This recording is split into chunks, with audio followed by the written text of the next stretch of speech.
पूज्याय राघवेन्द्राय सत्यधर्मरताय च भजतां कल्पवृक्षाय नमतां कामधेनुवे कृष्णाय वासुदेवाय देवकी नंदनाय च நந்தகோபகுமாராய கோவிந்தாய நமோ நமः. ஐந்தாவது வேதம் என்று போற்றப்படும் மகாபாரதம் பார்த்து வருகிறோம். இப்போ நியாயமாக கிடைக்க வேண்டிய ராஜ்யத்தை பலமுறை கேட்டும் தராத துரியோதனாதிகள் பாண்டவர்கள் எப்படியாவது கிருஷ்ணா நீ தூதுவனாக சென்று பெற்று தர வேண்டும் ராஜ்யத்தை என்று பணிக்க பகவான் கிருஷ்ணனும் ஒப்புக்கொண்டு அஸ்தினபுரம் சென்று திருதராஷ்டிரனுக்கு பல உபதேசத்தை கூறி தொடர்ந்து பரசுராமர், கண்வரிஷிகள், நாரத மகரிஷி, காந்தாரி இப்படி எத்தனையோ ஆன்றோர் சான்றோர்கள் நல்ல உபதேசத்தை கூறியும் கொஞ்சம் கூட செவி மடுக்காத துரியோதனன் தூதுவனாக வந்த பகவான் கிருஷ்ணனையே கட்டி போட துணிந்தார். சாத்தகி மூலமாக கேள்விப்பட்ட பகவான் கிருஷ்ணன் விஸ்வரூப தரிசனத்தை காண்பித்தார். பகவத் பக்தர்கள் பார்த்து மகிழ்ந்தனர். அப்போ இனி வேறு வழியே இல்லை, ராஜ்யத்தை கேட்டு பிரயோஜனம் இல்லை, யுத்தம்தான் இதனுடைய தீர்வு என்று குந்தியை சந்தித்து தன்னுடைய மக்களுக்கு சொல்ல வேண்டியது ஏதாவது இருக்கிறதா என்று கேட்க மிக நீண்ட நெடிய உபதேசத்தை வழங்கினார். இதனை பீஷ்மரும் துரோணரும் கேட்டுக்கொண்டிருந்தனர். துரியோதனிடம் தங்களால் இயன்ற அளவுக்கு கூறினர், எங்களுக்கோ வயதாகிவிட்டது, நாங்கள் இன்னும் இருப்பதோ சொற்ப நாட்களே, யுத்தத்தில் நாங்கள் நிச்சயமாக உயிரிழப்பது உறுதி என்பதை சூட்சமாக சொல்லியும் துரியோதனன் அதை கேட்ட பாடில்லை. பகவான் கிருஷ்ணன் கர்ணனை சந்தித்து தன்னுடைய பிறப்பினுடைய ரகசியத்தை கூறி பாண்டவர்களில் மூத்தவன் நீதான், நீ சென்று சேர்ந்து ராஜ்யத்தை ஆள வேண்டும் என்று கிருஷ்ணன் கூற, ஆனால் மறுத்தான் கர்ணன். இப்போ உபப்ளாவ நகரத்திற்கு பகவான் கிருஷ்ணன் கிளம்பினான். நேர விதுரன், வேறு வழியே இல்லை, யுத்தம் நடக்கப் போகிறது, நிறைய உயிர் சேதம் ஏற்படுகிறது, நேர குந்தியை வந்து சந்திச்சு ஏதாவது செய் அப்படின்னு கேட்க குந்தி நேராக கர்ணனை சந்திக்கிறாள். அப்போ நீ எப்படியாவது பாண்டவர்களுடன் சேர்ந்து விடு என்று கேட்க இப்பொழுதுதான் திடீரென பாசம் வந்ததா என்று பல கேள்விகளை எழுப்புகிறான் கர்ணன். எந்த கேள்விக்கும் பதில் இல்லை குந்தியிடம். அப்போ ஒரே ஒரு வாக்கினை தருகிறான், யுத்த சமயத்தில் அர்ஜுனனை தவிர வேற்ற நாள் வரையும் நான் கொல்ல மாட்டேன் என்கின்ற வாக்கினை கர்ணன் கொடுத்தான். பிரதட்சணை நமஸ்காரம் செய்து குந்தியை அனுப்பி வைத்தான் கர்ணன். உபப்ளாவ நகரத்திலே அங்கு என்ன நடந்தது என்பதனை தெளிவாக பகவான் கிருஷ்ணன் பாண்டவர்களுக்கு எடுத்து கூற, யுத்தம்தான் தீர்வு என்பதை அறிந்து கொண்டு இன்னும் 7 நாட்களில் யுத்தம் ஆரம்பமாக போகிறது. அப்போ நேராக குருக்ஷேத்திரத்துக்கு வந்து அங்கு கூடாரங்களை எல்லாம் ஏற்படுத்தி யாக யஜ்ஞங்களை எல்லாம் செய்து அனைவருக்கும் தான தர்மங்களை எல்லாம் கொடுத்தான் தர்மராஜன். அதே போல துரியோதனனும் ஒரு தூதுவனை அனுப்பினார், சகுனியினுடைய மகன் உலூகன். என்னென்ன உபதேசம்னா, மற்றவர் மனதை எப்படியெல்லாம் காயப்படுத்த முடியுமோ அப்படியெல்லாம் ஒரு உபதேசத்தை தூதுவனாக வந்து உலூகன் கூற அது அத்தனையும் கேட்டு, நீ தாராளமாக இங்கே இருக்கலாம், நீங்க செல்லணும்னா செல்லலாம்னா தர்மராஜன். பாருங்க, அவன் பேசியதெல்லாம் அதர்ம வார்த்தைகள், மனதை காயப்படுத்துபவை. இது அனைத்தையும் தாங்கிக் கொண்டும் அவன் மேல் தயை காண்பித்தவன் தர்மராஜன்.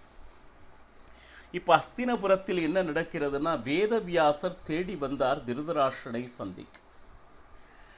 போரில் வெல்பவர்களுக்கு செல்வதற்கு முன் ஏதாவது சூச்சனைகள் தென்படுமா, வெற்றிக்கு அல்லது தோல்விக்கு என்று கேட்டால், சகுன சாஸ்திரம் என்று ஒன்று இருக்கிறது.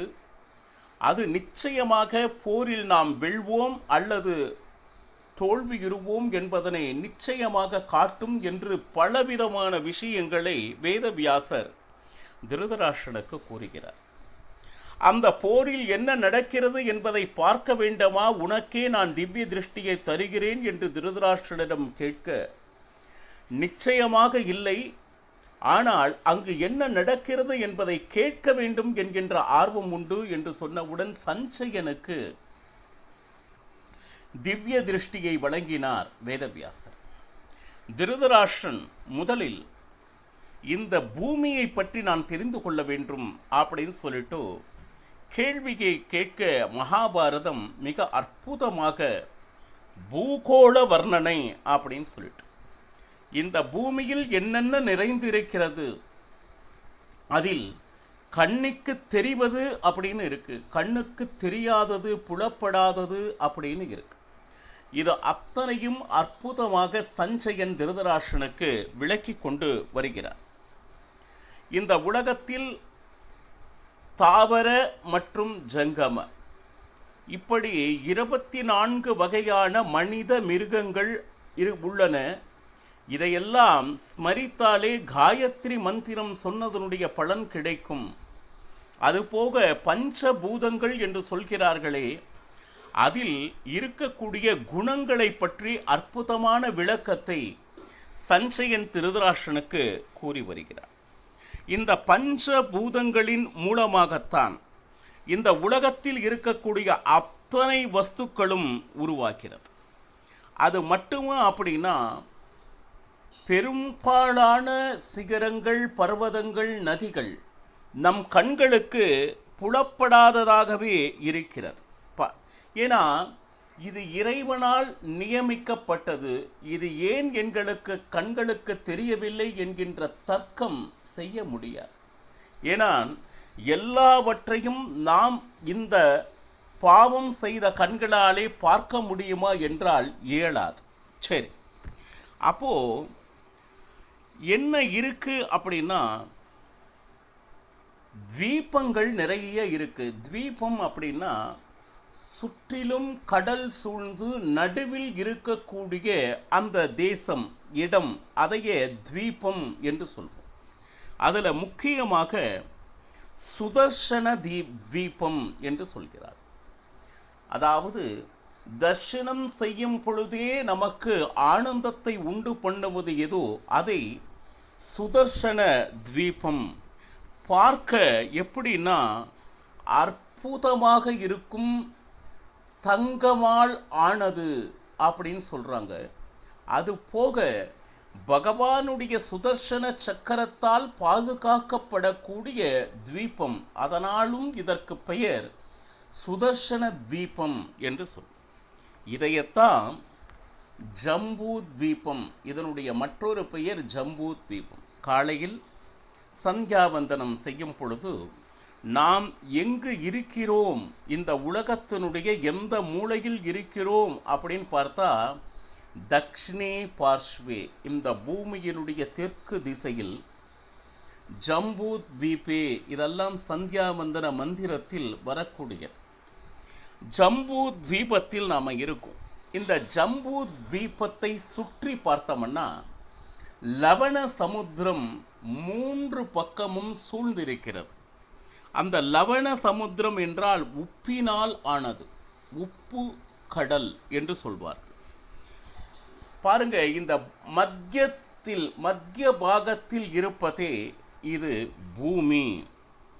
இதுல பாத்தீங்கன்னா நானாவித நதிகள், நானாவித பர்வதங்கள், இது அத்தனையும் இணைந்தது இந்த ஜம்பூ தீபம். இதில் தான் நாம் வசித்து வருகிறோம். இதை வேறு எங்கேயாவது பார்க்க முடியுமானா, மகாபாரதம் பாருங்க, இரவு நேரத்தில் சந்திரனை பார்க்கும் பொழுது சரி, அதில் இந்த ஒரு விருட்சம் போல நம் கண்களுக்கு தெரியும். அது வேறு எதுவும் இல்லை, ஜம்பூ விருட்சம் எனப்படுகிறது. நாம் வசிக்கின்ற பூமியை ஒரு கண்ணாடியில் பார்த்தால் பிரதிபிம்பமாக தெரிவது அந்த ஜம்பூ தீபமே. ஜம்பூ விருட்சம் போல சந்திரனில் நம் கண்களுக்கு புலப்படும் என்று மகாபாரதம் வர்ணிக்கிறது. அது மட்டுமா அப்படின்னா, அந்த ஜம்பூ தீபம் மட்டும் இல்லை, அதை சுற்றி நிறைய இருக்கின்றது. இந்த பரத கண்டம் என்று சொல்வார்கள். அந்த பரத கண்டத்தில் என்னென்ன விஷயங்கள் நிறைந்துள்ளன என்பதை மகாபாரதம் அற்புதமாக வர்ணிக்கிறது. ஏனென்றால் இது கர்ம பூமி.